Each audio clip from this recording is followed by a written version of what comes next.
Hi అండి. G Telugu కుటుంబం అవార్డ్స్లో ఏ సీరియల్కి ఏ awards వచ్చాయి, ఎవరెవరికి ఏ అవార్డ్స్ వచ్చాయి అనే ఫుల్ డీటెయిల్స్ అయితే ఈ వీడియోలో తెలుసుకుందాం. ఈ వీడియోని అయితే లాస్ట్ వరకు స్కిప్ చేయకుండా చూడండి.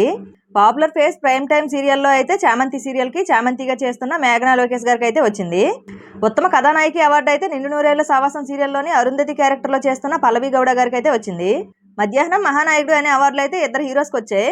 దీర్ఘ సుమంగళి భవ సీరియల్లో గౌతమ్ క్యారెక్టర్లో చేస్తున్న అభి ప్రతాప్కి అయితే వచ్చింది. అలాగే ఎన్నాల్లో వేచిన హృదయంలో బాలా క్యారెక్టర్లో చేస్తున్న చందు గౌడ గారికి కూడా వచ్చింది. ఫేవరెట్ G5 కపుల్ అయితే నిండు నూరేళ్ల సావాసంలో అమర్ బాగి క్యారెక్టర్లో చేస్తున్న రీచర్డ్ జోస్ అలాగే నిషా గౌడకి అయితే వచ్చాయి. ఉత్తమ కోడళ్ళు అవార్డ్స్ అయితే 2 సీరియల్స్కి అయితే వచ్చాయి. కనక మహాలక్ష్మి క్యారెక్టర్లో చేస్తున్న ముక్తాకి అలాగే పడమటి సంధ్యారాగం సీరియల్లో ఆద్య క్యారెక్టర్లో చేస్తున్న ప్రీతి శర్మకి అయితే ఉత్తమ కోడలు అవార్డ్స్ అయితే వచ్చాయి. ఇంకా ఉత్తమ అక్క చెల్లెళ్ళు అవార్డు అయితే లక్ష్మీ నివాసం సీరియల్కి వచ్చాయి, లాస్యకి అలాగే ఆటా స్వర్ణకర్కి. ఇంకా ఉత్తమ అమ్మ అవార్డు అయితే లక్ష్మీ నివాసం సీరియల్ నుంచి లక్ష్మీ క్యారెక్టర్లో చేస్తున్న శ్రీరంజని గారికి అయితే వచ్చింది.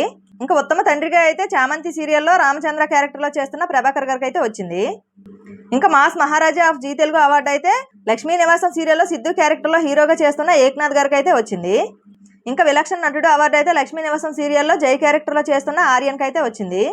ఇంకా ఉత్తమ తెలుగు అమ్మాయి అవార్డు అయితే పడమటి సంధ్యారాగం సీరియల్లో రామలక్ష్మి క్యారెక్టర్లో చేస్తున్న సౌందర్య రెడ్డి గారికి అయితే వచ్చింది. ఇంకా ఉత్తమ కుటుంబం అవార్డు అయితే మేఘ సందేశం సీరియల్లో గగన్ కుటుంబంకి అయితే వచ్చింది. ఇంకా ఉత్తమ సీరియల్ ఆఫ్ G5లో అయితే జగదాత్రి సీరియల్కి వచ్చింది. ఇంకా ఉత్తమ కూతురు అవార్డు అయితే మేఘ సందేశం సీరియల్లో భూమి క్యారెక్టర్లో చేస్తున్న భూమిక రమేష్ గారికి అయితే వచ్చింది. ఇంకా నవనాయకి అవార్డులు అయితే జయం అలాగే ఆటో విజయశాంతి సీరియల్లో గంగా అలాగే విజయశాంతి క్యారెక్టర్లో చేస్తున్న వర్షిణి గౌడ వర్షిణి సురేష్ గారికి అయితే వచ్చాయి. ఇంకా most entertaining of the Zee Telugu అవార్డ్స్లో అయితే గుండమ్మ కథ అనే సీరియల్కి అయితే వచ్చింది. ఇంకా మధ్యాహ్నం మహానాయకి అనే అవార్డు అయితే దీర్ఘ సుమంగళి భవలో అమూల్య క్యారెక్టర్లో చేస్తున్న మాహి గౌతమికి అయితే వచ్చింది. ఇంకా పాపులర్ ఫేస్ ఆఫ్టర్నూన్ సీరియల్స్లో అయితే ముక్కుపుడక సీరియల్లో అవని క్యారెక్టర్లో చేస్తున్న ఐశ్వర్య గారికి అయితే వచ్చింది. ఇంకా ఉత్తమ అత్తా కోడళ్ళు అవార్డు అయితే ఉమ్మడి కుటుంబం సీరియల్లో ఆనంది శరణ్యగా చేస్తున్న రూపా సాక్షికి అయితే అవార్డులు వచ్చాయి. ఇప్పటి వరకు అయితే జీ తెలుగు అవార్డ్స్ అయితే వీళ్ళకే వచ్చాయి. వచ్చే శనివారం అయితే జీ తెలుగులో 20 ఇయర్స్ సెలబ్రేషన్స్ అయితే దొరకబోతుంది.